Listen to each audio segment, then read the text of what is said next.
വിശുദ്ധ ലൂക്കാ എഴുതിയ സുവിശേഷം അധ്യായം 16 19 മുതൽ 31 ഉൾപ്പെടെയുള്ള വാക്യങ്ങൾ.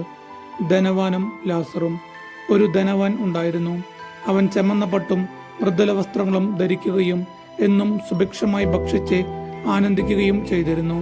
അവന്റെ പടിവാതിൽക്കൽ ലാസർ എന്നൊരു ദരിദ്രൻ കിടന്നിരുന്നു. അവന്റെ ശരീരം വ്രണങ്ങൾ കൊണ്ട് നിറഞ്ഞിരുന്നു. ധനവാന്റെ മേശയിൽ നിന്ന് വീണിരുന്നവ കൊണ്ട് വിശപ്പടക്കാൻ അവൻ ആഗ്രഹിച്ചു. നായ്ക്കൾ വന്ന് അവന്റെ വ്രണങ്ങൾ നക്കിയിരുന്നു. ആ ദരിദ്രൻ മരിച്ചു. ദൈവദൂതന്മാർ അവനെ അബ്രാഹത്തിന്റെ മടിയിലേക്ക് സംവഹിച്ചു.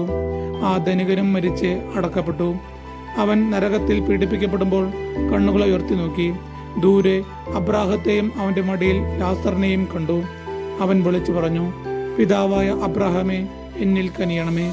തന്റെ വിരൽ തുമ്പ് വെള്ളത്തിൽ മുക്കി എന്റെ നാവ് തണുപ്പിക്കാനായി ലാസറിനെ അയക്കണമേ. ഞാൻ ഈ അഗ്നിജ്വാലയിൽ കിടന്ന് യാതന അനുഭവിക്കുന്നു. അബ്രാഹാം പറഞ്ഞു, മകനെ, നീ ഓർമ്മിക്കുക, നിനക്ക് ജീവിതകാലത്ത് എല്ലാ സുഖ സൗകര്യങ്ങളും ലഭിച്ചിരുന്നു.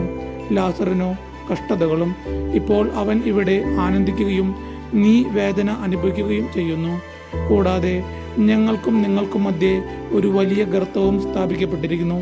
ഇവിടെ നിന്ന് നിങ്ങളുടെ അടുത്തേക്കോ അവിടെ നിന്ന് ഞങ്ങളുടെ അടുത്തേക്കോ വരാൻ ആഗ്രഹിക്കുന്നവർക്ക് അത് സാധിക്കുകയില്ല. അപ്പോൾ അവൻ പറഞ്ഞു, പിതാവേ, അങ്ങനെയെങ്കിൽ ലാസറിനെ എൻ്റെ പിതൃഭവനത്തിലേക്ക് അയക്കണമേ എന്നു ഞാൻ അപേക്ഷിക്കുന്നു.